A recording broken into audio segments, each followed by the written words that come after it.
बिस्मिल्लाहिर्रहमानिर्रहीम। अस्सलाम वालेकुम नाज़रीन, प्रोग्राम क्रॉसिंग लाइंस में खुशामदीद। मैं हूँ यासिर रशीद। नाज़रीन, ईरान में शहीद आयतुल्लाह अली ख़ामनेई की मशहद में तदफीन के साथ ही 6 रोज़ा अवामी सोग का सिलसिला अपने इख्तिताम को पहुँच चुका है, लेकिन खित्ते में कशीदगी एक नए और गैर यकीनी मरहले में दाखिल होती दिखाई दे रही है, जहां जंगबंदी, झड़पें और मुज़ाकरात एक साथ चल रहे हैं। ईरान के 5 शहरों समेत इराक में होने वाले इज्तिमाअत के बायस न सिर्फ ईरान की नई क़यादत ने इत्तेहाद का मुजाहिरा किया, बल्कि यह पैगाम भी दिया कि शहीद रहबर आला का असर ईरान की सरहदों से बाहर पूरी मुस्लिम दुनिया तक फैला हुआ है। ईरान को तवक्को थी कि अमेरिका के साथ हालिया मफाहमती यादाश्त इन तकरीबात को जंगी असरात से महफूज रखेगी, लेकिन दोनों ममालिक के दरमियान मौजूद नाजुक जंगबंदी मुआहिदा इब्तदा ही से खतरात से दो चार था। इस वक्त सूरत हाल ये है कि दोनों मुल्क वक्फे से एक दूसरे पर हमले भी कर रहे हैं और हसास मामलात पर बातचीत करने की ख्वाहिश भी रखते हैं। दोनों ममालिक के दरमियान दूसरे रोज भी कशीदगी बरकरार रही और अमेरिका ने ईरान में मुख्तलिफ अहदाफ को निशाना बनाया, जिनमें जानी नुकसान भी हुआ। ईरानी वजारत सेहत के मुताबिक उन हमलों में 14 शहरी शहीद हुए, 78 जख्मी हुए, जिनमें से दर्जनों अब भी जेर इलाज है। जनूबी ईरान में एक हवाई अड्डे की इमारत को निशाना बनाए जाने की भी तस्दीक की गई। ईरान ने इन हमलों के खिलाफ अक़वाम मुत्तहिदा की सलामती काउंसिल और सेक्रेटरी जनरल को खत लिखकर उन्हें बैनुल-अक़वामी कवानीन की खिलाफ वर्जी करार दिया। दूसरी जानिब ईरान ने भी खित्ते में अमरीकी तंजीबात पर हमले किए हैं। ईरान की फौज का कहना है कि उसने कुवैत, कतर और बहरीन में कायम अमरीकी फौजी तंजीबात को ड्रोन हमलों के जरिए निशाना बनाया। ईरानी फौज के मुताबिक कुवैत में अमरीकी पैट्रियट मिसाइल सिस्टम, कतर में satellite antenna early warning system और बहरीन में अमरीकी ईंधन जखीरा करने की तंजीबात को मुख्तलिफ इक़साम के ड्रोन्स के जरिए निशाना बनाया गया है। अमरीका ईरान हालिया कशीदगी के असरात आलमी मईशत पर भी मुरतब हो रहे हैं। एशियाई मंडियों में तेल की कीमतें दोबारा बढ़ के ब्रेंट के लिए तकरीबन $79 फी बैरल और अमरीकी खाम तेल के लिए $74 फी बैरल तक पहुंच गई। माहिरीन के मुताबिक अगर आबनाए हरमुज़ में रुकावटें बढ़ती हैं तो आलमी तवानाई सप्लाई शदीद मुतासिर हो सकती है। इस दौरान दोनों जानिब से सख्त बयानात का तबादला भी जारी है। ईरानी पार्लियामान के स्पीकर डॉक्टर मोहम्मद बाकिर कालिबाफ ने वाज़ेह किया कि अमरीका के हर हमले का जवाब दिया जाएगा और आबनाए हरमुज़ सिर्फ ईरानी इंतजाम के तहत ही खुली रह सकती है। ईरान ने खलीज फारिस का अमरीका के साथ देने वाले ममालिक को खबरदार किया कि वो अपनी तेल और गैस तंसीबात का तहफ़्फ़ुज़ करने के बारे में सोचें। दूसरी जानिब अमरीका का मौक़िफ़ है कि ईरान का रवैया नाकाबिल कबूल है और वो अपनी कार्रवाइयों को आबनाए हरमुज़ में बहरी जहाज़ पर ईरानी हमलों का जवाब करार देता है। अमरीकी सदर डोनाल्ड ट्रंप ने हालिया झड़पों को मुकम्मल जंग तस्लीम करने से गुरेज करते हुए इसे ईरान की जौहरी सलाहियत को महदूद करने की कोशिश करार दिया और उन्होंने कहा कि अमरीका ने ईरान को शदीद नुकसान पहुंचाया और अगर ईरानी हमले जारी रहे तो मजीद सख्त जवाब दिया जाएगा। लेकिन उसके साथ वो ये भी कहते हैं कि ईरान अमरीका के साथ मुज़ाकरात का शदीद ख्वाहिशमंद है, लेकिन वो पुरुमीद नहीं है कि कोई भी मुआहिदा काबिल एतमाद होगा या नहीं। लेकिन दूसरी जानिब एक रिपोर्ट बताती है कि ईरान ने हालिया हमलों के बाद ईरान के साथ मुज़ाकरात मुअत्तल कर दिए हैं, जिससे सिफारती अमल मजीद पेचीदा हुआ है, एतमाद की शदीद कमी हुई है, मुतज़ाद मौक़िफ़ अपनाया गया है। मैदान में जारी झड़पें किसी भी मुमकिन मुआहिदे को मुश्किल बना रही हैं और इसके बावजूद बाज़ सालिसों का मानना है कि अगर कशीदगी को रोकने में कामयाबी हासिल हुई तो ऐसा फ्रेम वक्त मुमकिन है जिसमें ईरान को अपने जौहरी प्रोग्राम पर पाबंदियां कबूल करके इक्तसादी मराहत और महदूद इलाकाई इख्तियार हासिल हो सकता है। मौजूदा सूरत हाल में सबसे अहम खदशा यह है कि क्या हालिया कशीदगी एक तवील और गैर यकीनी तनाज़े में तब्दील हो जाएगी। ईरान वाज़ेह कर चुका कि वो 28 फरवरी से पहले की सूरत हाल पर वापस नहीं जाएगा, जबकि अमरीका दबाव की अपनी हिकमत अमली पर इन्हिसार कर रहा है और इन हालात में खित्ता एक ऐसे मरहले में दाखिल है जहां हर नया वाक़या न सिर्फ मैदान जंग बल्कि आलमी सियासत और मईशत की तयन भी कर सकता है। इसी बारे में बात करेंगे। हमें ज्वाइन किया एक्स एम्बेसडर JR बलोच साहब ने और अमरीका से तजियाकार वाशिंगटन से हमारे साथ मौजूद हैं अनवर इकबाल साहब। मैं दोनों हजरात का बेहद मशकूर हूँ। सबसे पहले JR बलोच साहब, सर इस वक्त की जो मौजूदा सूरत हाल है आप क्या समझते हैं कि मुज़ाकरात की बातें भी हो रही हों, एक तरफ से हमले भी हो रहे हों, मशरक़ वस्ता फिर जल रहा हो, क्या ये सब कुछ नुमाइशी है, फिर से कोई नई पोस्चरिंग है, फिर से कोई नए पैगामात हैं, फिर से कोई डील के अंदर कोई लचक दिखाने की बातें हैं, या फिर ये मंजरनामा इससे कतई नज़र और सूरत हाल इख्तियार कर चुका है? देखिए, वाकई बहुत सारे सिनारियोज बन सकते हैं। जो आपने जिस तरह डिस्क्राइब किया वो भी इम्कान नहीं रद्द किया जा सकता, लेकिन मेरा ख्याल है मसला ज़्यादा फाउंडेशनल है, बुनियादी है। वो है कि ये मुआहिदा हुआ ही बहुत बड़े मिसट्रस्ट, जो ट्रस्ट डेफिसिट है उससे हुआ है, फुकदान है एक दूसरे पे एतमाद का, और वो फुकदान भी इस हद तक का उसको बंदा डिस्क्राइब भी नहीं कर सकता कि ये कैसे मुमकिन हो सका कि फिर भी एक MOU साइन हुआ। तो दैट शोज कि हमारे पाकिस्तान ने ख़ास तौर पे जो डिप्लोमेटिक एफर्ट्स की, उसमें कितनी क्रिएटिविटी, कितनी स्ट्रेटेजिक थिंकिंग और कितनी पर्सनल इन्वॉल्वमेंट थी हमारी जो लीडरशिप है, मिलिट्री हो या सिविल लीडरशिप। तो वो काविशें बहुत ज़्यादा उसमें इन्वेस्ट किया गया, हमारा डिप्लोमेटिक कैपिटल उसमें इन्वेस्ट किया गया।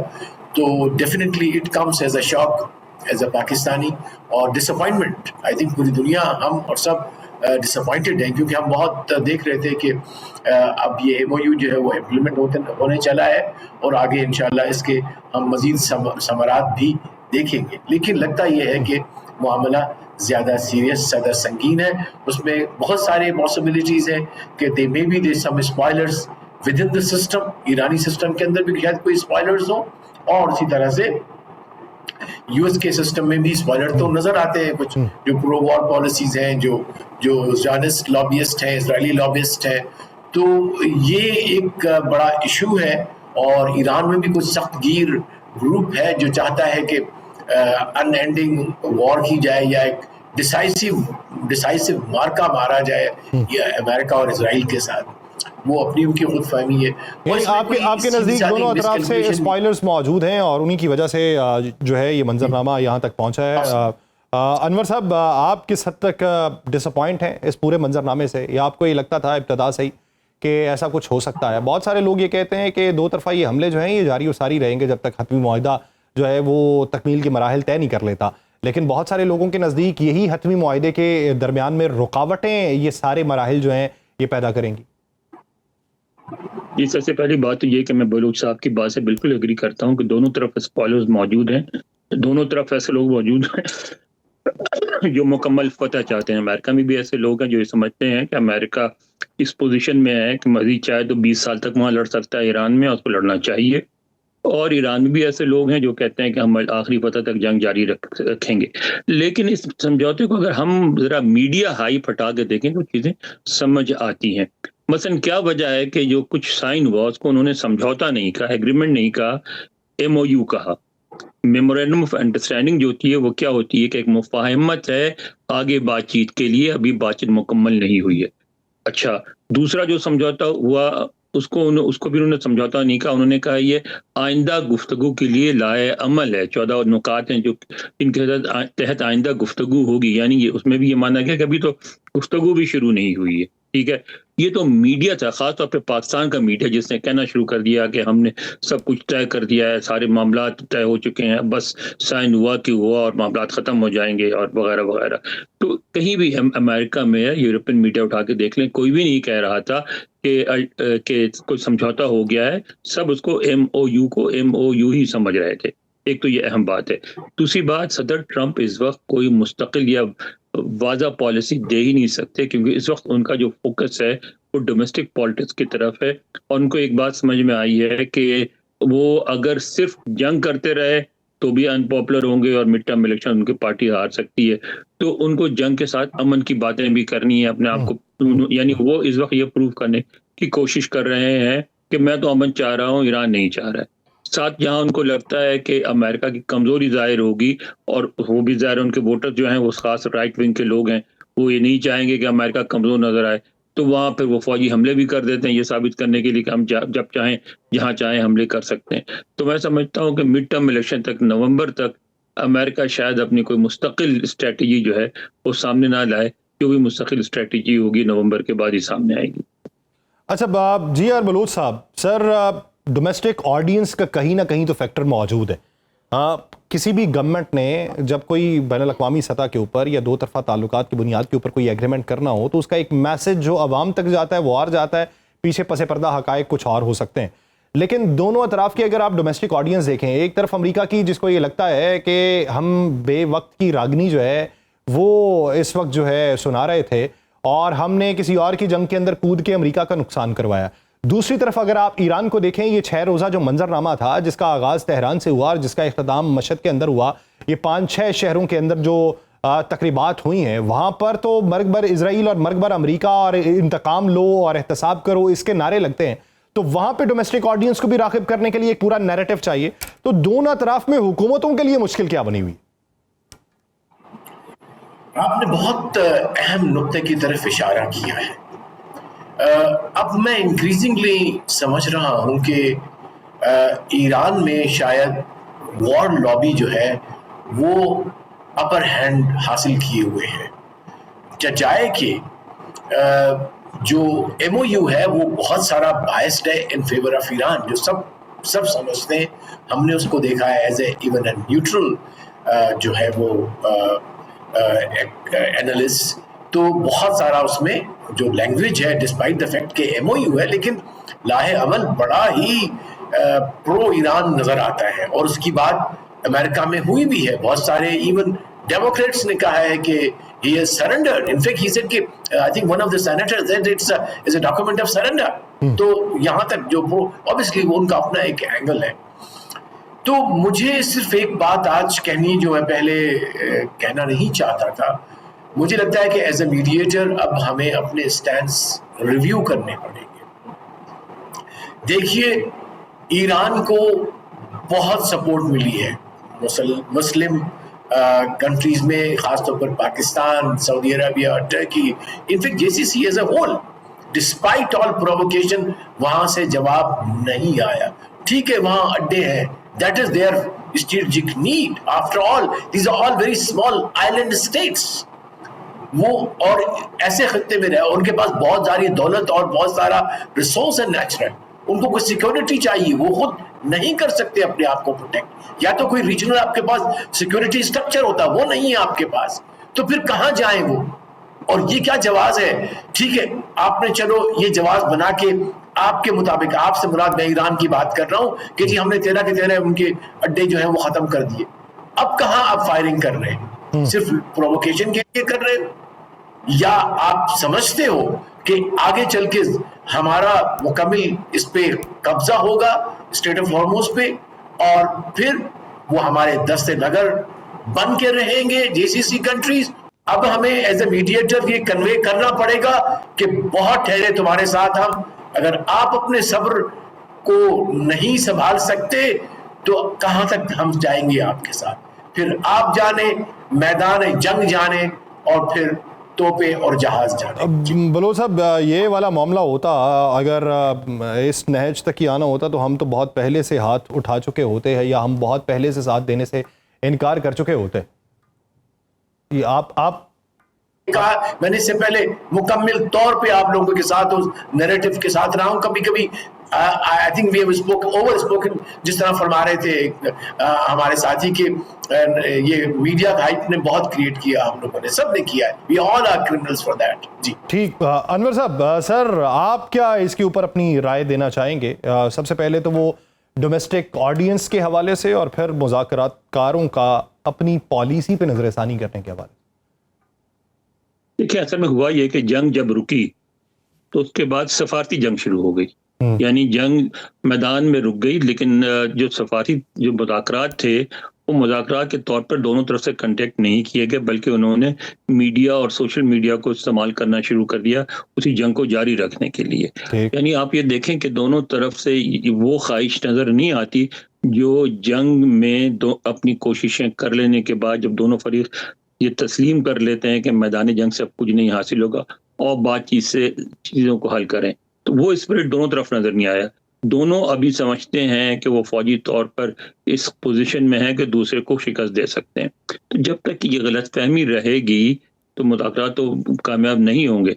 और ये बात दोनों को समझनी चाहिए। अमेरिका ने कोशिश करके देख ली, ये जो फ्यूनरल प्रोसेशन हुए उसमें भी देख लिया, वहाँ जो हुकूमत है ईरान की ऐसी गैर मकबूल नहीं है जैसा सदर ट्रंप को बताया गया था, और उसको वो टॉपल नहीं कर सके, ना कर सकेंगे। दूसरी तरफ ईरान को ये समझना चाहिए कि अमेरिका अब भी दुनिया की सबसे बड़ी फौजी और माशी कुव्वत है। उसकी एक स्टेट जो है कैलिफोर्निया, जहाँ मेरे ख्याल बलोच साहब रहे हैं, उसकी मईशत जो है मिडिल ईस्ट के सारे ममालिक, सऊदी अरब, ईरान, GCC सबको मिला के उससे 50% एक स्टेट की इकॉनमी इन सबसे बड़ी है। तो वो अगर अमेरिका के बारे में कहा जाता है कि आलमी तजारत बंद भी कर दे तो भी वह खुशहाल मुल्क रहेगा। आपस में स्टेट्स जो 50 तजारत करके वो खुशहाल रहेंगी। ठीक है, तो ये सपोज कर लेना। जब फिर अमेरिका ने एक अजीबो गरीब काम किया है जो दुनिया में कहीं नहीं होता कि उन्होंने असलहा सादी प्राइवेटाइज कर दी है। तो जंग हो या ना हो, जो असलहा बनाने वाली कंपनी है उनकी जंग जारी रहती है, लिहाजा वो हर वक्त नए नए हथियार बना रही होती हैं और इसलिए फौजी तौर पे भी बहुत मजबूत हैं। तो जरूर है कि वो किसी क्लियर हदफ के बगैर गए और जो हुकूमत टॉपल करना बगैर मुल्की ताकतों के बस में नहीं होता, इसलिए वो नहीं कर सके। मगर इसका ये मतलब नहीं है कि अमेरिका माशी तौर पे या फौजी तौर पे तबाह हो गया है। तो ईरान को भी ये समझना चाहिए कि इसका हल सिर्फ बातचीत में, और अमेरिका को भी ये समझना चाहिए कि इसका हल सिर्फ बातचीत में है। दोनों अतराफ में इसके हल के हवाले से जो है वो राय मुकद्दम जो है वो बहुत अतराफ के अंदर हो सकती है, लेकिन बलोच साहब आपका एक क्लोजिंग कमेंट इसके अंदर चाहूँगा कि एज ए मीडिएटर आपने कहा कि हमें रिव्यू करना है। सर हम भी थे, हमारी तो कोशिश सबसे ज़्यादा थी, हमारा तो बैनुल-अक़वामी सतह के ऊपर बहुत सबको ये लगा कि हम ईरान के साथ खड़े हैं और हम उनकी साइड ले रहे हैं, उधर ये लगा कि नहीं हम अमेरिका की साइड ले रहे हैं। लेकिन आप क्या समझते हैं कि नुक्ता बर्दाश्त जो है वो कब तक रखा जा सकता है, या कब उसका हाथ उठा के वाज़े पैगाम दे के उसके नताइज बेहतर हासिल किए जा सकते हैं? मेरा ख्याल है वो नुक्ता जो बर्दाश्त है वो आ चुका है, इसलिए कि अगर आप चाहते हैं कि इस खित्ते को बचाया जाए बहुत बड़ी जंग से। एक और मक़ूला मैं आपके सामने पेश करना चाहता हूँ, मुझे नाम भूल गया उस स्कॉलर का, कि जंगें तब होती है जब one of the parties is not convinced about the potential strength of the other, and peace happens when the two countries are convinced of each other's strength. तो मसला ये है जिसकी तरफ इशारा भी किया हमारे साथी ने कि ये दोनों ही लगता है कि किसी गलतफहमी में हैं। ईरान समझता है, मेरा अपना ख्याल है कि मीडिया हाइप इतना ज्यादा हो गया, हम लोगों ने भी किया, कि डेफिनेटली इट फिल्टर्स डाउन और पे अपना एक इको चैम्बर बन जाता है जो अपनी ही आवाज सुनता है। तो वो अपनी आवाज उनकी यही आई, और अभी जो उन्होंने बहुत सारे लोग देखे कि सब आ गए स्ट्रीट में, पता नहीं कितने मिलियन की बात कर रहे थे, कि दे प्रोबब्ली कैलकुलेटेड कि अब हम जो अंदर से जो डिवाइड वाला मसला था ईरान का वो तकरीबन खत्म हो गया। उन्होंने उसको वो जो फिशर्स थे या आपस में जो पोलराइजेशन थी वो किसी हद तक नहीं रही, and they will be able to control the system. लेकिन ये तमाम चीजें सतह ही है मेरे ख्याल में, और ये स्ट्रेटेजिक नहीं है। I think Iran has to think strategically, और उसमें नंबर 1 ये है कि जब तक कि वो अपनी स्ट्रैटेजी में अमन को नहीं कर सकता, जब तक हिकमत अमली के अंदर अमन को शामिल नहीं किया जाता तब तक इसके नताइज शामिल नहीं करेगा, उस वक्त तक अमन नहीं हो सकता। और ये समझने की जरूरत है, दोनों अतराफ में जरूरत है, और इस वक्त ये सबसे बड़ी जो है ये गलती जो है गर्दानी जा रही है। बहुत शुक्रिया GR बलोच साहब और अनवर इकबाल साहब इस हवाले से अपना वक्त देने के लिए। नाज़रीन, दीगर इश्यूज़ पे बात करेंगे, बिलखुसूस तुर्किया को F-35 अमरीकी मिलने के हवाले से और उसके कॉन्स क्या हो सकते हैं और इसराइल का उस पर मुकद्दमा क्या है, इस ज़िमन के अंदर बात की जाएगी। एक शॉर्ट ब्रेक के बाद कहीं जाएगी। Welcome back. नाज़रीन, तुर्किया की अमेरिका से जदीद F-35 लड़ाका तैयारे खरीदने के हवाले से जारी बातचीत ने आलमी और इलाकाई सियासत में हलचल पैदा कर दी है, क्योंकि एक तरफ अमेरिका की पॉलिसी में नरमी के आसार दिखाई दे रहे हैं, तो दूसरी तरफ इसराइल और खुद अमेरिकी कांग्रेस के हलकों में शदीद तहफ़्फ़ुज़ात उभर के सामने आ रहे हैं, जिन्होंने इस पूरे मामले को न सिर्फ पेचीदा बल्कि खित्ते में ताकत के तवाज़ुन के लिए भी निहायत अहम बना दिया है। अमेरिका इब्तदाई मरहले में तुर्किया को 6 F-35 तैयारे फराहम करने पर गौर कर रहा है, लेकिन ये पेशरफ्त अमेरिकी सदर डोनाल्ड ट्रंप की जानिब से माजी में तुर्किया पर आयद की गई पाबंदी को वापस लेने से मशरूत है। तुर्किया इससे पहले अमेरिका से तकरीबन 40 F-35 तैयारे खरीदने का मंसूबा रखता था, लेकिन तुर्किया के रूस के साथ दिफाई ताल्लुकात और S-400 एयर डिफेंस सिस्टम की खरीदारी के बायस अमेरिका की जानिब से यह मुआहिदा मुंजमद कर दिया गया, और अब एक बार फिर यह मामला जिंदा हो चुका है, जिसे तुर्किया के सदर रजब तैयब एर्दोगान मुसलसल आगे बढ़ाने की कोशिश कर रहे हैं। नेटो सरबराही इजलास के मौके पर सदर ट्रंप की जानिब से तुर्क सदर तैयब एर्दोगान के बारे में दिया गया बयान भी इस तब्दील होते हुए मंजरनामे की अक्कासी करता है, जिसमें उन्होंने एर्दोगान को एक मजबूत रहनुमा करार देते हुए उनकी कारकर्दगी को सराहा, और इस बयान को कई तजियाकारों की जानिब से दोनों रहनुमाओं के दरमियान बढ़ते हुए पुरजोश ताल्लुकात के तनाजुर में देखा गया, जो मुमकिना तौर पर दिफाई ताउन की राह हमवार करता है। लेकिन इस पेशरफ्त ने इसराइल में तशवीश की एक नई लहर पैदा की है। इजरायली वज़ीर आज़म बेंजामिन नेतन्याहू ने वाज़ेह तौर पर अमेरिका को आगाह किया कि वो तुर्किया को F-35 तैयारों की फरोख्त के सख्त मुखालिफ है। उनका मौक़िफ़ है कि इससे मशरक़ वस्ता में ताकत का तवाज़ुन बिगड़ेगा और इजराइल की रवायती अस्करी बरतरी को खतरा लाहक होगा। इसी तनाजुर में अमरीकी वज़ीर जंग पीट हेग्सेथ की इजरायली क़यादत से तयशुदा मुलाकात का मनसूख होना भी गैर मामूली अहमियत रखता है। ये मुलाकात न सिर्फ तुर्किया को F-35 तैयारों की फरोख्त बल्कि ईरान की सूरत हाल पर बातचीत के लिए भी अहम समझी जा रही थी। मुलाकात की मनसूखी को बाज़ हल्के इस बात की अलामत करार देते हैं कि अमरीका इस मामले पर इजराइल के तहफ़्फ़ुज़ात को ज़्यादा अहमियत नहीं दे रहा या कम अज़ कम फौरी तौर पर इस दबाव को नज़रअंदाज कर रहा है। इजरायली मीडिया भी इस मामले पर भरपूर बहस इस वक्त जारी रखे हुए हैं। अखबारात और तज्जियाकारों का कहना है कि अमेरिका में इजराइल का असर और रसूख पहले जैसा नहीं रहा और अब अमेरिका अपनी पॉलिसी को वसीतर जुग्राफियाई मफादात के मुताबिक ढाल रहा है। दूसरी जानिब अमेरिका के अंदर भी इस मामले पर इख्तलाफात मौजूद है। अमेरिकी कानून साजों ने ट्रंप इंतजामिया को खबरदार किया कि तुर्किया को F-35 तैयारों की फरोख्त सिक्योरिटी के लिए खतरा बन जाएगी, क्योंकि तुर्किया रूस के साथ दिफाई ताउन जारी रखे हुए है और उसके पास S-400 निजाम मौजूद है जो नेटो के दिफाई ढांचे के लिए हसास मसला समझा जाता है। यह खदशा भी जाहिर किया गया कि जदीद अमरीकी टेक्नोलॉजी किसी न किसी सूरत रूस के हाथ लग जाएगी, जो अमरीका के लिए एक बड़ा खतरा होगा। इन तमाम अवामिल के दरमियान अमरीकी पॉलिसी में वाज़ेह तब्दीली के आसार हैं। माजी में इजराइल को अमरीका की अव्वलीन तरजीह समझा जाता था, लेकिन अब ऐसा महसूस होता है कि अमरीका अपने मफादात को ज्यादा वसी तनाजुर में देख रहा है। ट्रंप का यह मौक़िफ़ कि इजराइल करीबी इत्तेहादी जरूर है लेकिन वाहिद तरजीह नहीं, उसी तब्दीली की निशानदही करता है और इसके तहत अमेरिका एक तरफ इजराइल के साथ ताल्लुकात बरकरार रखना चाहता है तो दूसरी तरफ तुर्किया जैसे अहम नेटो इत्तेहादी को भी नजरअंदाज नहीं करना चाहता और तुर्किया के लिए सूरत हाल एक बड़ी सिफारती कामयाबी के तौर पर देखी जा रही है। अगर F-35 मुआहिदा बहाल होता है तो न सिर्फ तुर्की की फजाई ताकत में इजाफा होगा बल्कि तुर्की का खत्ते में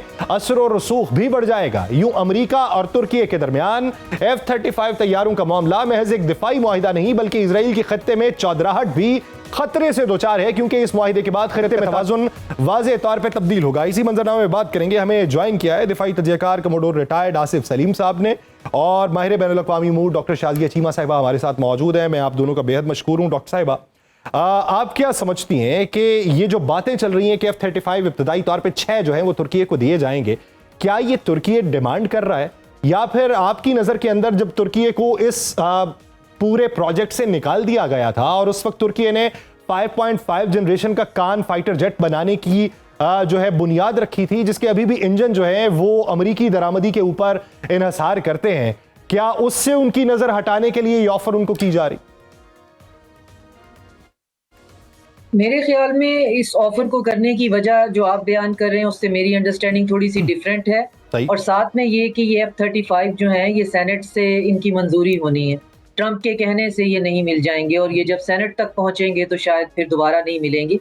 F-35 तुर्की को ना देना एक ज्यादती बहुत है, क्योंकि ये किसी ना किसी हद तक एक जॉइंट प्रोग्राम भी था और तुर्की ने इसमें काफ़ी पार्टिसिपेट किया हुआ था, लेकिन तुर्की को तब भी इस बात से कोई फर्क नहीं पड़ा क्योंकि उन्होंने खुद को डाइवर्सिफाई करने से वो रुके नहीं। उन्होंने रशियन S-4 जो है वो ले लिया 400। लेकिन मेरा ख्याल है कि इस वक्त जो ट्रंप ये जो कैरेट और स्टिक वाला जो उनका ख्याल है कि सारी दुनिया बेवकूफ़ है, वो कैरेट करेंगे तो खरगोश की तरह फुदकते हुए गाजर खाने हर कोई आ जाएगा। लेकिन बहुत से ममालिक जो हैं वो अब इस बात की पॉलिसी पे भी चलते हैं कि इनके मुंह ना लगा जाए, जो भी ये कह रहे हैं ठीक है चलने देते हैं।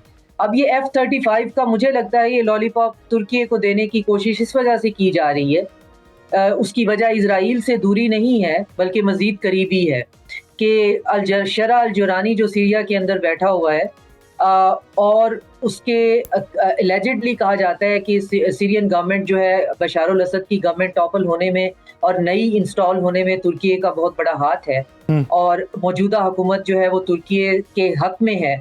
तो तुर्की को कहकर अल-शरा अल-जुलानी को, जो कि ट्रंप ने प्रपोज भी किया है कि लेबनान के अंदर हिजबुल्लाह के खिलाफ जो है एज अ प्रॉक्सी लड़वाया जाए, अगर उनके पास इस वक्त कोई ISS या उसके हैं अल-कायदा के तर्ज का जो है वो एसिमेट्रिक वॉर में उलझाया जाए और वो लेबनान जो किसी सिविल वॉर की तरफ जा रहा है विद इन देमसेल्फ, ये जो नया इन्होंने एक होक्स किस्म का एग्रीमेंट किया है इजराइल और लेबनान की सेंट्रल गवर्नमेंट ने, जिसमें हिजबुल्लाह को यूनिलैटरली डिसाइड कर लिया है कि उसे डिसार्म करना होगा तब इजराइल कोई थोड़ा पीछे हटेगा वगैरह। बहुत ही शैडोई किस्म की डील है, उसकी भी कोई लीगल जस्टिफिकेशन नहीं है, जिस तरह ट्रंप के इस बयान की कोई लीगल जस्टिफिकेशन नहीं है। लीगल वैलिडेशन भी नहीं है कि F-35 जो है वो तुर्की को मिल जाएंगे। जिस दिन मिल जाएंगे उस दिन वो सेनेट में जाएंगे, अप्रूव होंगे, इजाज़त मिलेगी, उसके बाद जो है वो उसको मिल जाएंगे। लेकिन फिलहाल तुर्की को ये कहा गया है, तुर्की ने एक कान से सुन लिया होगा, क्योंकि वहाँ पे और बहुत कुछ जो है वो शुगल मेला जो कबूकी थिएटर जो है वो नेटो कॉन्फ्रेंस में लगा हुआ था, जहाँ पे 70 बिलियन जो है डॉलर वो यूक्रेन को देने की बात हो रही थी। 50 बिलियन डॉलर प्रोक्योरमेंट में जो नेटो जो है वो अपना मिलिट्री हार्डवेयर खरीदेगा, और 20 बिलियन डॉलर जो है वो, सॉरी ये पहले भी सारे बिलियन थे, बिलियन डॉलर जो है वो ईस्टर्न फ्लैंक जो है उसकी एनर्जी की पाइपलाइन बिछाने में। तो ये सब कुछ आपको सुन के देख कर अंदाजा हो गया होगा कि इसमें से कितनी चीजें जो है वो टेंजिबल है। तो ये एक एलीट क्लब है, ये मिल बैठा और उन्होंने कहा जी हम तुर्की को F-35 देते हैं। मेरा ख्याल है तुर्की को F-35 की A जरूरत नहीं है, और B ट्रम्प के कहने से वो मिल नहीं जाने लगे हैं। उसका एक पूरा प्रोसेस है, अगर उस प्रोसेस के थ्रू मिलते हैं तो बहुत अच्छी बात है। और C तैयब अर्दोगान जो है वो बहुत सीजन जो है वो पॉलिटिशियन है, और इस तरह की जो है वो क्लिक बेट जो है मेरा नहीं ख्याल कि वो लेने वाले हैं। वो जरूर मुस्कुराकर बहुत अच्छे तरीके से उन्होंने होस्ट किया नेटो की कॉन्फ्रेंस को और समिट को, और बहुत अच्छे तरीके से सबको जो है वो उनके साथ मिले, लेकिन वो हमेशा at the end of the day वो करते हैं जो उनको सूट करता है, जो तुर्की को सूट करता है, और वो ग्लोबल साउथ के साथ भी हैं, वो रशिया के साथ भी हैं, और अमेरिका की भी एक बहुत बड़ी जरूरत है। तो ये थोड़ी कॉम्प्लेक्स सिचुएशन है, लेकिन आपने जो इसके अंदर सेनेट का हवाला दिया और फिर आपने ये कहा कि ये इजराइल के साथ मजीद कुर्बत है, इसी पे मैं कमेंट जो है कोमोडोर साहब को भी लेना चाहूँगा। कोमोडोर साहब, आप क्या समझते हैं सर कि वेलकम किया गया तुर्की की तरफ से, आए बैठे बातचीत की, मुस्कुरा के जो है जुमलों का तबादला हुआ और फिर ये गुफ्तन शनीदन बर्खास्तन जो है इसका मंजरनामा है, या फिर आप ये समझते हैं कि ये जो कॉम्प्लेक्स सिचुएशन है इसमें किसी न किसी मुल्क के सिफारती ताल्लुकात बिगड़ने, संवरने या नई रुख के लिए तरतीब पाने? जी शुक्रिया यासिर प्रोग्राम में शामिल करने के लिए। जी देखें, ये जहाँ तक तुर्की का ये समिट, नेटो समिट 2026 होस्ट करना है, इसका कामयाब इनकाद मेरा ख्याल है बज़ाते खुद एक बड़ी डेवलपमेंट है। और जब ये प्रेसिडेंट ट्रंप इसमें शिरकत के लिए आए तो उन्होंने शुरू में ही ये चीज़ बड़े वजाहत से कही कि ये शायद अगर तुर्की ना होता तो मैं ये नेटो समिट में शायद शामिल ना होता। और अगर उसका बैकग्राउंड आप देखें तो ईरान अमेरिका जंग के दौरान जितना खुले अल्फाज में और मेरे ख्याल में वजाहत के साथ उन्होंने नेटो की तमाम जो रिक्वेस्ट जो उन्होंने की कि उनके साथ शमूलियत इख्तियार करे, इस जंग का हिस्सा बने, जिसमें नेटो के हर ख़ास तौर पे जो बड़े ममालिक हैं, रूस, फ्रांस है, ब्रिटेन है और जर्मनी है, जिन्होंने इसके अंदर शमूलियत से इनकार किया। तो नेटो से जो एक ट्रांस अटलांटिक रिलेशनशिप में दूरी नज़र आ रही थी, वो इस जंग ने मज़ीद उसको जो है जला बख्शी। तो उस सारे पस मंज़र के बाद तुर्की में इस समिट में शामिल होना, ये प्रेसिडेंट ट्रंप मेरा ख्याल में इस मौके का फ़ायदा उठाना चाहते थे। इसी वजह से उन्होंने इसमें ये जो F-35 का एक कज़िया बहुत अरसे से चल रहा है, जब 2017 में इस प्रोग्राम को बल्कि 2019 में इस प्रोग्राम से तुर्की को निकाला गया था, तो उसके बाद से तुर्की की ये ख्वाहिश ज़रूर थी। ये एक अहम मल्टीनेशनल और very sophisticated 5th generation aircraft का एक प्रोग्राम है। इसमें तुर्की का शामिल होना ना सिर्फ तुर्की के लिए इन जहाज़ों का हुसूल उसके अंदर शामिल था, बल्कि इससे बहुत सारी उनकी जो डिफेंस डेवलपमेंट्स और फर्दर उनके जो कॉन्ट्रैक्ट्स होने थे, उसमें री एक्सपोर्ट्स की भी एक बहुत बड़ी एक क्लॉज थी जो उनको इसके जरिए हासिल हो सकती थी। तो ये चीज़ ज़रूर है कि तुर्की ने इसका इनकाद कामयाब तरीके से किया, और आई थिंक उन्होंने प्रेसिडेंट अर्दोगान ने इस मौके से भरपूर फ़ायदा उठाया। और वो अगर ये जहाँ तक इसका फाइनल अप्रूवल का ताल्लुक है, वो जैसे डॉक्टर साहब ने भी फरमाया, वो बिल्कुल इसी तरह से है कि ये उनके प्रेसिडेंट ट्रंप के सिर्फ कह देने से ये चीज़ नहीं हो जाएगी, लेकिन एटलीस्ट उन्होंने एक इंडिकेशन ज़रूर दे दी, और एक वो जैसे कहते हैं कैरेट जरूर उन्होंने आई थिंक हैंड कर दी है उनको, जिसका बहुत उम्मीद है कि तुर्की चाहेगा कि वो इस चीज को परस्यू करे और इससे जो उनके डिफेंस फर्दर प्रोग्राम्स हैं, जो उनकी मजीद री एक्सपोर्ट्स का जो एक ताल्लुक है, जैसे इसमें उन्होंने बात की कि इसका जो इंजन है GF110 वो भी अमेरिकन जो इसके अंदर शामिल है, तो इसके बाद एक बहुत अहम उनको मेरा ख्याल में लीवरेज मिल सकता है। तो जहां तक इसमें लिमिटेड इस वक्त एक विजिबिलिटी जरूर है, लेकिन यकीनन उन्हें एक बहुत दूर नामुमकिन में से इस वक्त दिखाई नहीं देता। डॉक्टर साहब, जिस तरीके से कमोडोर साहब भी बात कर रहे थे, आपने कहा कि सेनेट से मंजूरी होगी। मैं एक लम्हे को मफरूज़ा जो है वो इख्तियार कर लेता हूँ। फ़र्ज़ कर लें सेनेट से मंजूरी हो गई, आपने कहा कि ये इजराइल के और करीब तर होने की बात है। इजराइल के जो वज़रा हैं और बशमूल बेंजामिन नेतन्याहू, उनके माजी करीब के बयानात देखें तो वो भी तुर्की को ईरान की नज़र से देख रहे हैं और उन्हें ये लगता है कि ईरान के बाद तुर्की है। हमें तो यहाँ तक बातें सुनने को मिली कि रजब तैयब एर्दोगान को टारगेट करने की बातें भी उनकी जानिब से हुई और हमें यहाँ भी सुनने को मिला कि वो जो दरूज हैं उनकी तरफ से भी प्रेशर जो है वो तुर्की के ऊपर बढ़ाने की बातें हो रही हैं। हमें तो ये भी सुनने को मिल रहा है कि इजराइल अगली जंग जो है वो तुर्की के साथ करेगा। हाँ, उस पे इफ एंड बट्स कितने हैं या उनको कॉन्स क्या देखना पड़ेंगे, या वो इस कैपेसिटी के अंदर मौजूद है कि इस्लामी ममालिक की एक बड़ी जो है ताकत उसके साथ वो मुकाबला कर सके और एक हमसाये के साथ मुकाबला कर सके और वो जंग उसके लिए सूदमंद होगी या नहीं होगी, ये एक अलग बात। लेकिन अगर F-35 के अंदर शामिल हो जाता है तुर्की, तो इजराइल को एतराज क्यों कर नहीं होगा?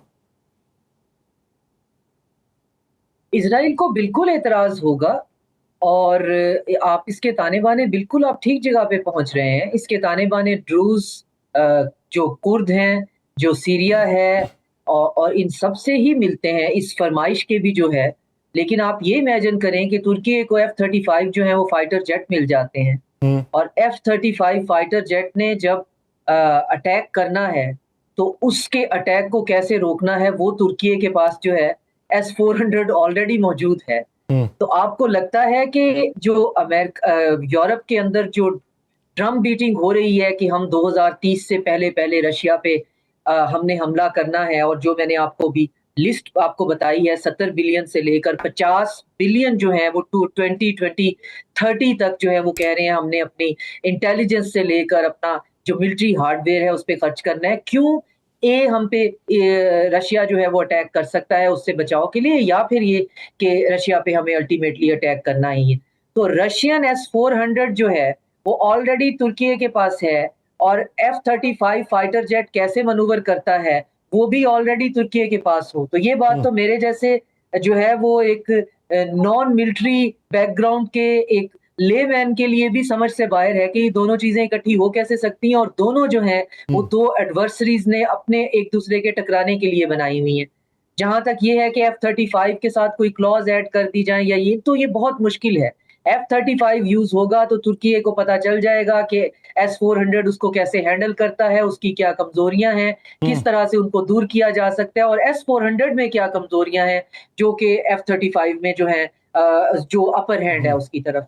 तो ये ट्रंप की आदत है। हमारी मजबूरी है कि हम ट्रंप के बयानात जो हैं हम क्या करें, हम मीडिया पे बैठे हुए हैं। अब एक इतने बड़े मुल्क का जो है वो प्रेसिडेंट कोई बात करेगा तो हम उसको ये भी नहीं कह सकते कि दफा करो, इसको डस्टबिन में फेंक दो, हमने उस पर बात भी करनी है। तो वो हर किसी को अपने जैसा ही समझते हैं, इतना ही शॉर्ट साइटेड किस्म का कि मैं तैयब रजब जो है वो एर्दोगान से कहने वाला हूँ कि F-35 में हम तुम्हें दोबारा शामिल कर रहे हैं। तो अब ये जो आपने रिसेंटली देखा कि इमैनुअल मैक्रोन जो है वो उसी सिलसिले की कड़ी में कि अल-शरा अल-जुलानी सीरिया से अपनी फौजें किसी तरीके से भेजे, सिमेट्रिकल या एसिमेट्रिकल, और हिजबुल्लाह से लड़े, और वहां पे जिस होटल में उसने ठहरना था, जिस उस जगह पे अटैक होता है, तो वो भी एक मैसेज है कि अल-शरा अल-जुलानी भले उन प्लांट किया हुआ है वेस्ट का, 100% वेस्ट के हाथ में नहीं है, उसकी डोरियां किसी और के हाथ में है, और जिसकी हाथ में उसकी डोरियां allegedly कहा जाता है उसे क्यों ना F-35 का दिया जाए, और फिर उसे कहा जाए कि यहाँ जो इतनी एसिमेट्रिकल हमने 45 से ज्यादा मुल्कों के अलकायदा और आईसिस को मिलाकर सीरिया के अंदर वेस्टर्न तर्ज की एक लिबरल डेमोक्रेसी बनाई हुई है, तो और अब हमने उसे सूट भी पहना दिया और छुरी कांटे से वो खाना भी खाता है, तो उससे थोड़ा सा और काम करवाया जाए, मगर कैसे? एमेन्युअल मैक्रोन पे तो वहां जाकर उसकी जहां वो ठहरना है वहां इतने करीब अटैक हो गया है, तो इसका मतलब है कि हमें उन डोरियों तक पहुंचना है। लेकिन ताने बाने सारे इजराइल एपेक लॉबी और ज़ायनिज्म के साथ मिलते हैं। वो ताने बाने उधर ही मिलते हैं, इसलिए जो इंतहाई सीजन्ड बंदा है तैयब अर्दवान के नाम का, जो कि ईस्ट और वेस्ट के बॉर्डर पे बैठकर दोनों साइड पे मनूवर भी करते हैं और at the end of the day वो हमेशा विक्टोरियस भी होते हैं। तो इसीलिए फिर आलमी बिसात के ऊपर जो मोहरे हैं वो दिखाई देते हैं। असल में वो मोहरे किसके हैं? वो खुद बादशाह हैं, या वो खुद क्वीन है, या वो खुद हरकारे हैं, या वो खुद घोड़े हैं। ये इंतखाब जो है ये आपकी आंख ने नहीं करना है, इसलिए मंजर आलमी मंजरनामे पे जो बनाया जाता है वो कुछ और होता है और उसके पीछे की कहानी कुछ और होती है और परतें इसी तरीके से खुलती हैं। डॉक्टर शाजिया चीमा साहिबा और कमोडोर साहब हमारे साथ ही मौजूद हैं। दीगर इश्यूज पे बात करेंगे एक शॉर्ट ब्रेक के बाद, कहीं नहीं जाएगा।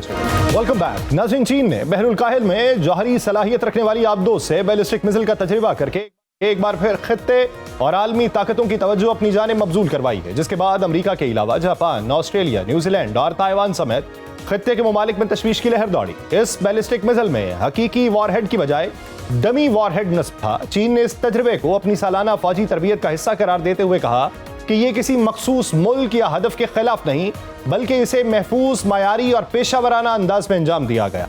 अमेरिका ने इसके बावजूद इस तजर्बे को करीब से मॉनिटर किया और अमेरिकी महकमा खारजा के मुताबिक ये गैर मुसल्लह बैनुल बर्रे आज़मी फासले तक मार करने वाला मिसाइल था जो जनूबी बहरुल काहिल में गिरा। अमरीकी हुकाम ने एक बार फिर चीन पर जोर दिया कि वह असलहा कंट्रोल करने से मुतल्लिक संजीदा बातचीत में शामिल हो, जबकि एक और बयान में कहा गया कि चीन ने इस तजर्बे से सिर्फ चंद घंटे पहले और वो भी नाकाफी तफसीलात के साथ नोटिस दिया, जो आलमी मायार के बरक्स है। अमेरिका का ख्याल है कि चीन तेजी से अपने जौहरी प्रोग्राम को वसअत दे रहा है।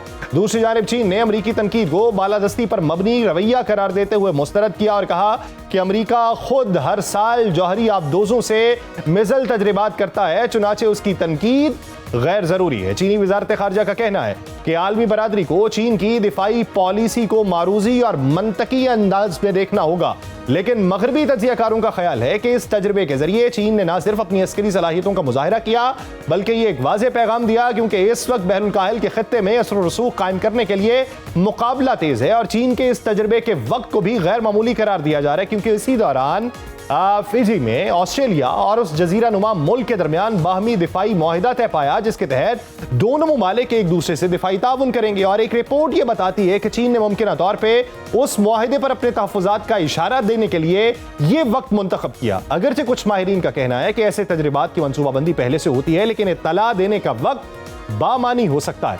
ताइवान, न्यूजीलैंड और जापान ने भी इस पेशरफ्त पर तशवीश का इजहार किया और वाज़े किया कि जनूबी बहरुल काहिल को मिसाइल तजर्बात का मैदान बनाना काबिल कबूल नहीं। अगरचे चीन ने मिसाइल की किस्म वाज़े नहीं की, लेकिन चीनी मीडिया में शाया होने वाले तज्जियों के मुताबिक यह जदीद तरीन JL-3 मिसाइल हो सकता है, जो आबदोज से दागा जाने वाला एक ऐसा हथियार है जो चीनी साहिलों से अमरीका में मौजूद अहदाफ तक को हदफ का निशाना बनाने की सलाहियत रखता है। और पेंटागन की रिपोर्ट्स में भी इस मिसाइल की तवील रेंज और जदीद सलाहियतों का जिक्र किया जा चुका, जो जमीन, समुंदर और फजा से हमला करने की सलाहियत रखता है। चीन की जौहरी पॉलिसी बज़ाहिर दिफाई नौइयत की है और वह तवील अरसे से मौक़िफ़ इख्तियार किए हुए है कि वो कभी पहले जौहरी हथियार इस्तेमाल नहीं करेगा, लेकिन उसके साथ ही वो अपने जौहरी ज़खायर और प्रोग्राम की तफसीलात को भी खुफिया रख रहा है, जिस पर मगरबी दुनिया में तशवीश है। और अंदाजों के मुताबिक चीन के जौहरी वॉरहेड्स की तादाद में हालिया वर्षों में इजाफा हुआ और 2026 के आगाज तक ये तादाद 600 से तजावज कर चुकी है, जबकि बाज रिपोर्ट्स 1000 से जायद वॉरहेड्स के मुमकिना हदफ का भी जिक्र करती है। पेंटागन की 2024 की एक रिपोर्ट में यह तवक्को जाहिर की गई थी कि 2030 तक चीन जौहरी वॉरहेड्स के अपने जखीरे को दोगुना करके 1000 से भी ज्यादा कर लेगा, लेकिन उसमें 2022 की रिपोर्ट में दी गई उस साबिका पेशगोई को शामिल नहीं किया गया, जिसमें यह कहा गया था कि 2035 तक चीन का जखीरा मुमकिना तौर पे तकरीबन 1500 वॉरहेड्स तक पहुंच सकता है। चीन का कहना है कि उसकी जौहरी सलाहियतें इसलिए हैं ताकि दुश्मन को हमला करने से बाज रखा जा सके और वो किसी भी मुमकिना जौहरी हमले की सूरत में अपनी जौहरी सलाहियतों का मुजाहिरा करने में किसी किस्म की हिचकिचाहट का शिकार नहीं होगा। यूं हालिया पेशरफ्त ये जाहिर करती है कि चीन अगरचे आलमी तनाज़ात से अलग रहने को तरजीह देता है, लेकिन वो अपने दिफा से भी गाफिल नहीं, जिसके बायस अमरीका में तशवीश की लहर दौड़ना फितरी है, क्योंकि चीन की अस्करी तैयारियों ने दुनिया की वाहिद सुपर पावर के लिए खतरे की घंटी बजाई हुई है। इसी मंजरनामे में हमारे साथ ही मौजूद हैं कमोडोर साहब भी और डॉक्टर साहिबा भी। कमोडोर साहब, आपकी तरफ आऊंगा। सर, इस वक्त चीन का ये जो तजर्बा है जो सबमरीन से किया गया, जिसे ICBM कहा जा रहा है, और बहरुल काहिल के अंदर इसका गिरना, इब्तदाई तौर पे कुछ ममालिक का इसके ऊपर एतराज़ उठाना, फिर अमेरिका का एतराज़ उठाना, ये इस वक्त का इंतखाब किस हद तक बामानी है या फिर इसे मामूल की मशकों का हिस्सा समझा जाए? जी देखिए, जहाँ तक ये ICBM का इस्तेमाल किया गया है, एक कामयाब तजुर्बा किया गया है। ये चीन इस दौड़ में जो कि एस्टैब्लिश्ड P5 कंट्रीज़ का एक हिस्सा है, जिनमें आप जानते हैं कि सब जो तमाम ममालिक न्यूक्लियर वॉरहेड्स अपने साथ कैरी करते हैं। तो इसमें इस चीज़ का कोई स्पेसिफिक जिसे कहना चाहिए कोई ऐसा वो नहीं है प्रॉब्लम के अमेरिका और फ्रांस और Germany, not Germany in fact Britain, वो अपने तजुर्बात कर सकते हैं, लेकिन जहाँ चाइना की डेवलपमेंट है, उसकी कैपेसिटी बढ़ रही है, तो वो उन चीज़ों में या उन वेपनरी में अपने आप को किसी तरीके से भी पीछे रह के, लिहाजा चाइना का ये एक जो डेवलपमेंट है, ये मेरा ख्याल है उसकी वो जो एक मुआशी कुव्वत जिसको वो बढ़ाते हुए एक साथ साथ अपनी अस्करी डेवलपमेंट भी कर रहा है, उसका एक सिर्फ एक हिस्सा है कि वो किसी भी तरीके से इस दिफाई दौड़ में भी पीछे नहीं रहना चाहता। एक वक्त था जब चाइना के पास कोई भी एयरक्राफ्ट कैरियर नहीं था, लेकिन आज चाइना एयरक्राफ्ट कैरियर्स की भी डेवलपमेंट में बड़ी तेज़ी से तरक्की कर रहा है और ऑपरेशनल एयरक्राफ्ट कैरियर्स 2 ऑलरेडी उतार चुका है और तीसरे पे काम हो रहा है। इसी तरीके से इस सबमरीन लॉन्च बैलिस्टिक मिसाइल की जो डेवलपमेंट है, ये भी आई थिंक उसकी जो एक इंटरनेशनल रैकनिंग है, जिसमें वो अपने आप को बाकी जो पीयर कॉम्पिटिटर्स हैं उनसे हम पल्ला मनवाने के लिए कोशा है, ये उसी की एक मेरा ख्याल है इंडिकेशन है। हम देख रहे हैं कि अभी रिसेंटली इंडिया के भी तरफ से बहुत सारे ऐसे जो डेवलपमेंट प्रोग्राम्स हैं जिनमें इंटरकॉन्टिनेंटल बैलिस्टिक मिसाइल्स का इस्तेमाल किया जा रहा है, जिनको वो डेवलप कर रहे हैं for the purposes of basically containing the Chinese threat. तो चाइना का ये तजुर्बा करना कोई अचंभे की बात नहीं है। ये उनका इस पूरे आलमी इस दौड़ में जो कि न्यूक्लियर सेकंड स्ट्राइक कैपेबिलिटी की जो एक बेसिस है, उसमें अपने आप को उसमें शामिल रखना उसमें अपने आप को शामिल रखना और उसमें अपने आप को हासिल करना उसके लिए निहायत अहम है, इस वक्त अहम है उसके लिए। डॉक्टर साहिबा, क्या समझती हैं आप कि इस जंग के बाद बहुत सारे ममालिक ने जंग की दौड़ या असलहे की दौड़ के हवाले से बहुत सारी पेशीन गोइयाँ कर रखी हैं? ये जो नए दिफाई मुआहदे हो रहे हैं या नए ब्लॉक्स बन रहे हैं या नई सिफारती पॉलिसीज़ तरतीब दी जा रही हैं या मुख्तलिफ जो अतराफ़ के डिफेंस सिस्टम हैं या फिर वॉर सिस्टम हैं, उनको इंटेग्रेटेड करने की बातें हो रही हैं, तो इस सूरत हाल में ICBM का तजर्बा अचंभे की बात है, मामूल की बात है, मैसेज देने की बात है, या फिर इसको किसी और नज़रिए से देखा जाना चाहिए जो आम नज़र से नहीं देखा जा रहा? नहीं, ये अचंभे की बात तो बिल्कुल नहीं है, मामूल की बात है और मैसेज इसमें ऑफ कोर्स है। और चाइना की हमेशा से ये पॉलिसी रही है कि वो जंग नहीं करना चाहते। जंग उनका कभी भी उनके किसी भी एजेंडा में शामिल नहीं रही। किसी भी मुल्क के ऊपर जो है इस तरह से मुसल्लत करना या रीजन का या इवन ग्लोबल हेजमॉन बन जाना उनकी नॉन इंटरवेंशनिस्ट पॉलिसी है। लेकिन उनकी साथ में अगेन वो एक सिविलाइजेशनल स्टेट है, तो उनकी हिस्टोरिकल अगर उनका आप कन्फ्यूशियस विजडम भी देखें तो उसमें ये है कि आप तब तक महफूज नहीं रह सकते जब तक कि आपके दुश्मन को ये पता नहीं है कि अगर वो हमला करेगा तो उसको बहुत जो है आप उसका मुकाबला कर पाएंगे।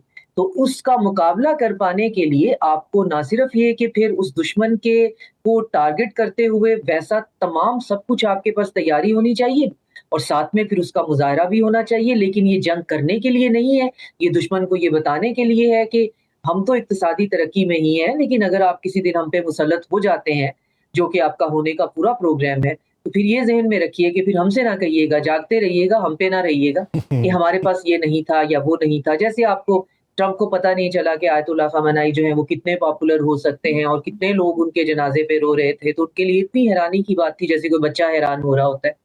तो ये एक ऐसा मैसेज भी है कि आप ईरान में तो एक वीकेंड वॉर के लिए आए थे, वो आपके नहीं ऑब्जेक्टिव है, लेकिन आपका ऑब्जेक्टिव हम ही है। इधर से इंडोनेशिया से आप स्टेट ऑफ मलाका बंद करवा रहे हैं, स्टेट ऑफ हुर्मुज के ऊपर तो आप हमारे चोक पॉइंट्स बंद करना चाह रहे हैं, इधर से आप इंडिया को जो है वो हमारे खिलाफ उकसा रहे हैं, उसको आपने बड़ा टाइम जो है वो नेट सिक्योरिटी यहाँ पे बनाए रखा हमारे खिलाफ बुलडॉग जो है। तो हमें पता है कि आपकी नजरें हम पे हैं, लेकिन ये जहन में रखिएगा कि जिस दिन आपने ये डिसाइड किया कि आपने अब हमारी तरफ का रुख करना है, तो वो एक बहुत ही जो है वो हिस्टोरिकली एक चेंजिंग मूवमेंट होगा।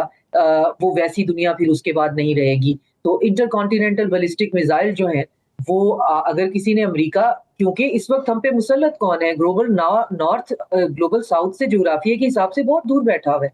हम यहाँ पे लाशें उठा उठा के थक गए हैं, लेकिन डायरेक्ट हमला जो है अल्टीमेटली ईरान कहाँ कर रहा है? गल्फ कंट्रीज पे। उसका ब्रंट कौन फेस कर रहा है? हम जैसे ममालिक जो बीच में मीडिएट कर रहे हैं।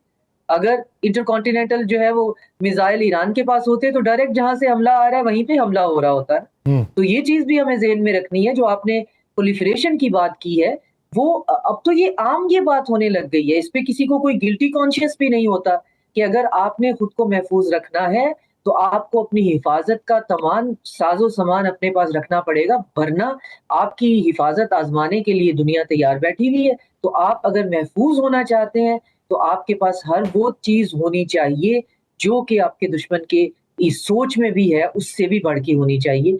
आप रशिया को देख लें, रशिया और अमेरिका के दरमियान एक ट्रीटी साइन हुई हुई है कि दोनों ने अपने जो क्रिटिकल, जो खासतौर पे न्यूक्लियर रिलेटेड जो है ऐसे फाइटर जेट्स हैं या ऐसे जो हैं वो ऐसी कोई भी जो है हार्डवेयर जो कि केपेबल है न्यूक्लियर वॉरहेड लेके जाने का, उसको आपने टारमेक पे ओपनली रखना है। रशिया ने उसको एज पर एग्रीमेंट ओपनली रखा हुआ है।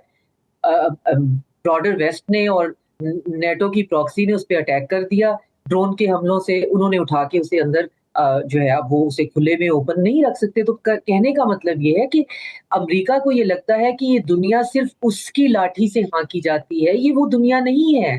उस दुनिया को गुजरे हुए भी अब कोई 70 साल से ज्यादा का टाइम हो गया।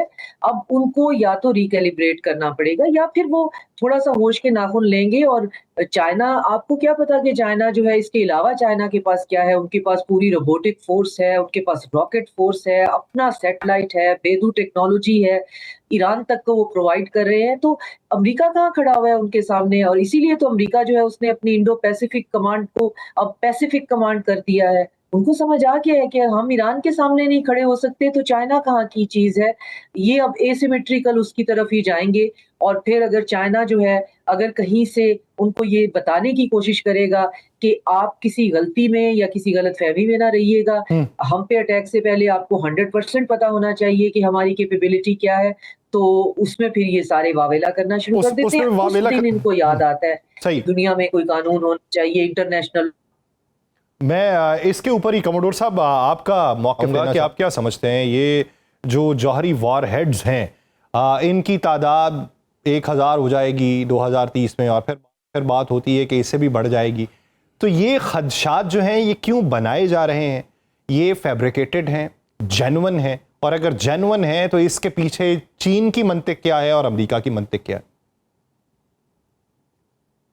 देखिए, जो न्यूक्लियर वेपन है, चाहे वो नंबर्स में हंड्रेड्स ऑफ न्यूक्लियर मिसाइल्स हों या वो may be sole weapon itself, nuclear weapon की जो डेटरेंस वैल्यू है वो अनलिमिटेड है। वो जो एक जो पेन जो इन्फ्लिक्ट करने की उसकी कैपेसिटी है in case of even one strike, वो आई थिंक आउटवे करती है उनके जो न्यूमेरिकल स्ट्रेंथ को है। तो इसलिए इसके ऊपर जो वावेला जो आपको महसूस हो रहा है, जहां पर ये खास तौर पे जो वेस्टर्न ड्रिवन इस चीज के ऊपर हमेशा उनकी खास एक फोकस होता है कि किसी भी तरह से डेवलपमेंट को हमेशा बहुत बढ़ा चढ़ा के पेश करते हैं, तो वो मेरे ख्याल में it does not hold water. उसमें numbers do not really matter in terms of nuclear weapons. Yes, उसकी जो कैपेसिटी होती है कि वो किस प्लेटफॉर्म से लॉन्च हो सकता है, उसकी क्या रीच हो सकती है, और उसके अंदर क्या सोफिस्टिकेशन ऑफ द टेक्नोलॉजी इस्तेमाल हो सकती है। आया वो मिर्व टेक्नोलॉजी से आरास्ता है जो मल्टीपल इंडिपेंडेंटली रीटारगेटेबल जो वॉरहेड उसके अंदर जो कैपेसिटी होती है कि एक ही मिसाइल से it can launch numerous may be a dozen further missiles targeting different areas. तो ये जो नंबर्स गेम है ये इतनी रेलेवेंट नहीं है जितनी कि उसके अंदर जो डिफरेंट टेक्नोलॉजीज और जो प्लेटफॉर्म्स जिनके थ्रू वो इस्तेमाल हो सकता है और जिन जिन एरियाज तक उसकी रसाई हो सकती है, that counts for everything in the end कि आपका जो आउटरीच है वो कहाँ तक है। और ICBMs इटसेल्फ चूंकि ये कवर कर सकता है फ्रॉम अगर चाइना से आप सेंटर कर रहे हैं तो it can reach the far reaches of US। Similarly US के और रशिया के पास उनकी जो कोल्ड वॉर के दौरान जो डेवलपमेंट थी उनका भी पर्पस सिर्फ यही था कि ना सिर्फ ये उनके न्यूक्लियर अम्ब्रेला के अंडर कंट्रीज को बल्कि उन डायरेक्टली उन दोनों कंट्रीज को भी पूरी तरह से अपने हाथे में ले सके। तो इस वक्त जो मौजूदा सूरत हाल है उसमें तो हर कोई इसकी दौड़ के अंदर शामिल है, चाहे वो अलल ऐलान या पसे पर्दा हो, लेकिन हर किसी ने अपनी ताकत को फ़रोग देना है ताकि दुश्मन को पैगाम दिया जा सके। बहुत शुक्रिया कमोडोर रिटायर्ड आसिफ सलीम साहब और डॉक्टर शाजिया चीमा साहिबा इस हवाले से अपना वक्त देने के लिए। नाज़रीन, प्रोग्राम का वक्त खत्म हुआ चाहता है, मुझे दीजिए इजाज़त। आपसे मुलाकात होगी पीर के रोज़। अपना बहुत सा ख्याल रखिएगा। अल्लाह ने के बाद।